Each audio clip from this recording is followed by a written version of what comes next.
En España hay un local de hostelería por cada 170 habitantes. Algunas comunidades autónomas superan en estos datos a países enteros.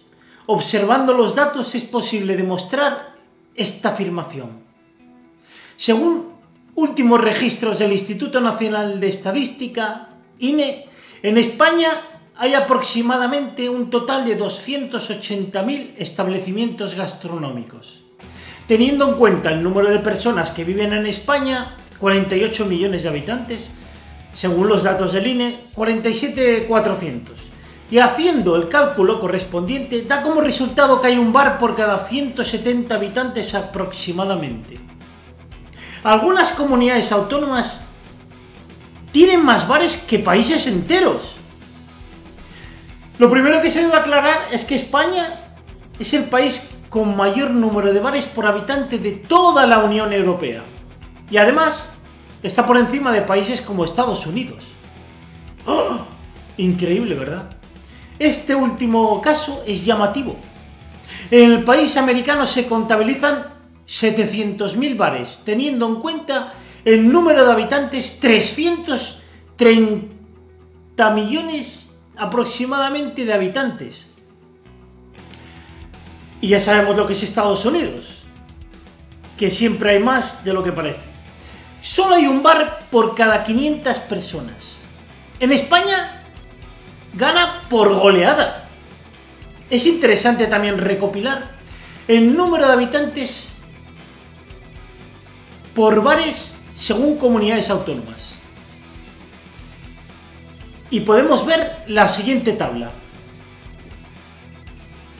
Dichas autonomías superan a Alemania, que tiene un bar por cada casi 400 habitantes, Dinamarca un bar por cada 340 habitantes, o Japón un bar por cada 250 habitantes.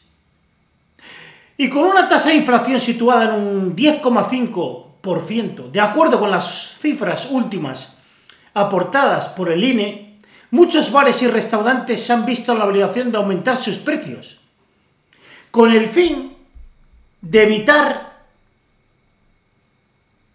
que su margen de beneficio quede reducido al mínimo expresivo. Además de todo esto, otros de los aspectos que mayor preocupación genera actualmente en el sector es la contención en el gasto, que sigue aumentando, y la pérdida de poder adquisitivo de los consumidores. Cada vez tienes menos en los bolsillos. Hecho que podría afectar gravemente a la economía nacional, hablando de España.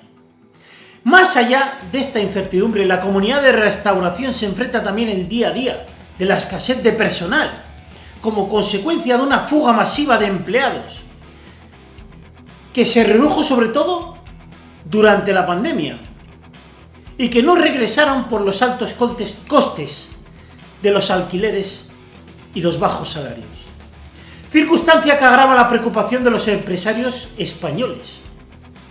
Nos acercamos hacia un futuro repleto de cambios, adversidades y grandes desafíos, que deben entenderse como momentos de oportunidad para otros, ante nuevas ideas y menores costes. La situación durante la pandemia fue esta. Dos factores que se han resquebrajado durante el coronavirus, lo que ha llevado a bajar la persiana de más de 85.000 establecimientos según la patronal hostelera. España perdió así, al menos de forma temporal, una de sus esencias. Dos factores que se han desquebrajado de forma definitiva unos 85.000 establecimientos. Ha estado 3 semanas sin poder levantar la persiana. En los últimos 12 meses hemos estado el mínimo 4 meses sin trabajar y es muy difícil sacar un negocio adelante así, con algún ahorro que teníamos, con los recursos personales. Calle. Se merece todo el mundo que trabaje. Es su medio de vida y que tampoco se les ha dado ninguna otra solución. Si nos regimos por criterios sanitarios, eso quizás por ejemplo, es discutible, ¿no? En algunos establecimientos familiares con poca plantilla y con un alquiler económico en propiedad, los gastos fijos fueron menores, por supuesto. Todos sabemos que es mucho más fácil para aquellos que tienen el establecimiento amortizado. El problema que tiene es que el pulmón económico para aguantar o el acceso a la financiación ahora son menores y muchos de esos tienen una edad que no les prestan como cuando tenían 30 años. Los costos que estamos soportando en la panadería y en la industria en general son realmente insoportables.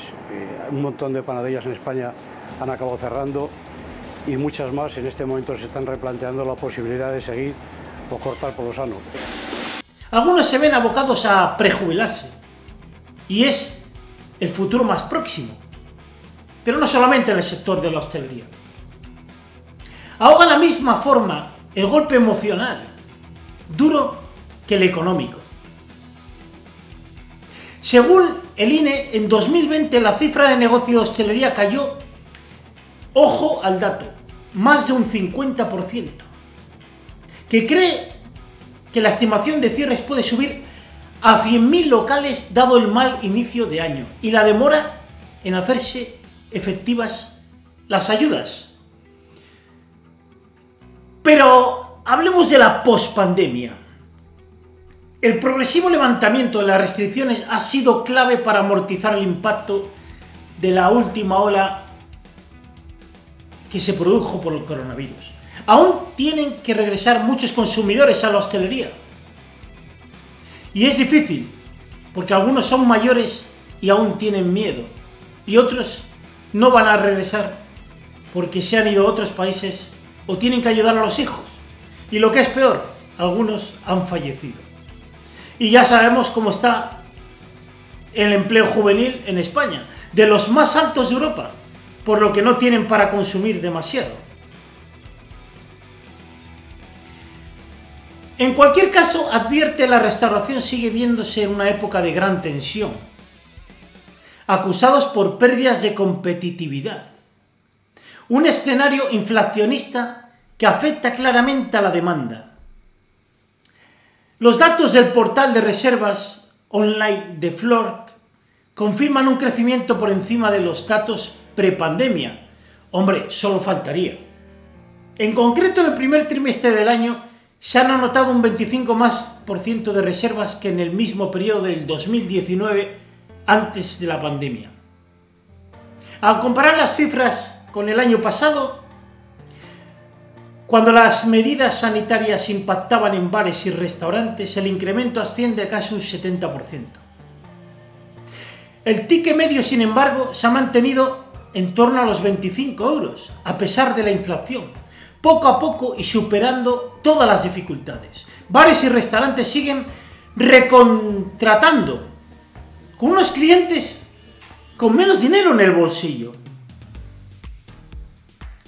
Por eso, algunos economistas como Santiago Niño Becerra, del que podéis ver en mi canal y os animo a suscribiros, porque seguro que no os vais a aburrir, y os hablo del día a día de la economía, el que acertó con la crisis del 2008, economista de Barcelona, en España, hace unos días decía él, que conoce en profundidad el mundo de la restauración, que irán a menos los locales a nivel más bajo.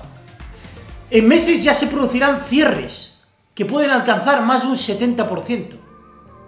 Es cierto que esta cifra él reconoció que no era exactamente así.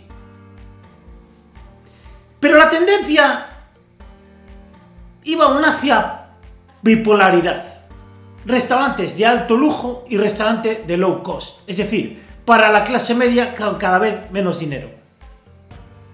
Eso hará que los restaurantes tendrán que decidir en dar una comida muy buena o una comida casera con menús más económicos. Pero haciendo cuentas, porque si no salen las cuentas, al final te conviene más cerrar, ¿verdad? Por eso él habla de quiebras y prejubilaciones en el sector de la hostelería. Por eso, nadie en su sano juicio puede creer que cierran 75% de los restaurantes. Aunque sí se reconoce que va en una dirección correcta al haber muchos cierres en el próximo año 2023. Los más afectados serán los que tienen un ticket entre 30 y 60 euros. Por eso los hosteleros avisan, es la crisis más grave que han conocido en el sector en muchos años. Los concursos de acreedores se sitúan en máximos históricos, según un informe de Assessor. Compañía del grupo Experian experta en gestión del riesgo del crédito. En el periodo se declararon en bares, restaurantes y hoteles, ojo al dato, 420 concursos frente a los 104 del año anterior. Hablando del año 2020. Los concursos de acreedores del sector de la hostelería se dispararon en 5 primeros meses del año y aumentaron un 300%, con lo que se sitúan en máximos históricos, según el informe de Assessor. En total, en el periodo se declararon en bares, restaurantes y hoteles 420 concursos frente a los 104 de años antes. El número total de concursos declarados en los 5 primeros meses del año fue de 2.500, un 76% superior a un año antes y un 24% más que en 2019, cuando se declaró que fueron 2010. Pero da igual si fue un 2019 o 2020. Lo que apunta al dato es que hay cierres continuos.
Sufriendo una caída del 13%, lo que supone 8.000 millones de euros menos. Según la Federación Española de Hostelería, el récord de bares en España se registró en el 2004, cuando se estabilizó en 203.249 establecimientos abiertos. Cae 200 euros en un año el gasto familiar en hoteles y restaurantes. De este modo, el 95% de negocios tiene menos de 10 trabajadores. Y de ellos, el 45% no tiene trabajadores, por lo que los negocios dependen exclusivamente de autónomos. Los bares son los establecimientos más numerosos en un conjunto de la hostelería. Sin embargo, el problema estructural de oferta agudiza la crisis. Respecto a la demanda, señalan que aunque los negocios funcionan y venden, los gastos de suministro electrónico en el año 2022 y el gas son inasumibles. Hablemos del presente. No se trata de una cuestión de grandes o pequeños. A modo de ejemplo, algunos hoteles tiene una factura eléctrica de 28.000 euros. Y ahora le han llegado facturas de más del triple, 92.000 euros. Incrementos brutales. Que hasta los más pequeños pagaban 300 y ahora pasan a pagar 1.200 euros. No hay lucha posible, hablan los hosteleros. Se trata de trabajar a pérdidas. Es aguantar con una tormenta que viene hacia nosotros, que lo va a empeorar aún más. Aguantando el tirón. Dicen que es un error. Hay que solicitarle concurso de acreedores. Eso no los piensa ningún hostelero, pero la ley está ahí. De lo contrario te pueden meter un buen puro, dicen estos hosteleros en medios digitales. El sector necesita soluciones efectivas para continuar su camino, sin que tengan que cerrar un porcentaje muy alto de hoteles, restaurantes, bares. Algunos dicen que un plan energético de choque. No puede ser que un local pequeño tipo bar pague 1.500, ahora más de 4.000. Eso mata la hostelería. Pero ahí entra la productividad, ahí lo decimos nosotros. No se puede trabajar a pérdidas. Si no hay ingresos, nadie gana. Otro problema acuciante es cómo atajar la subida imparable de precios a una inflación desbocada. No se puede repercutir, si no la gente dejaría de venir. Es por eso que desde nuestro punto de vista Economía Futura Televisión creemos que es cierto que los salarios no pueden repercutirse a los precios, y eso hará que muchos cierren. Pero tenemos que mirar a la población para ver el futuro. Debemos saber que en España muchos serán los jubilados de aquí a poco tiempo, pero que las personas jóvenes no pueden salir de casa con los salarios precarios y muchos se van al extranjero. Es por eso que el consumidor español será un jubilado. Y para ver al turista hay que ver la renta y las ganas que tienen de venir a España, para ver el futuro inmediato. El futuro tiene muchos nombres. Para los débiles es lo inalcanzable. Para los temerosos, lo desconocido. Para los valientes, una oportunidad. El futuro es el capitalismo. Y si eso no cambia, ¿qué quiere decir? Que está en cada uno de nosotros a saber tener que tomar la solución para bien o para mal.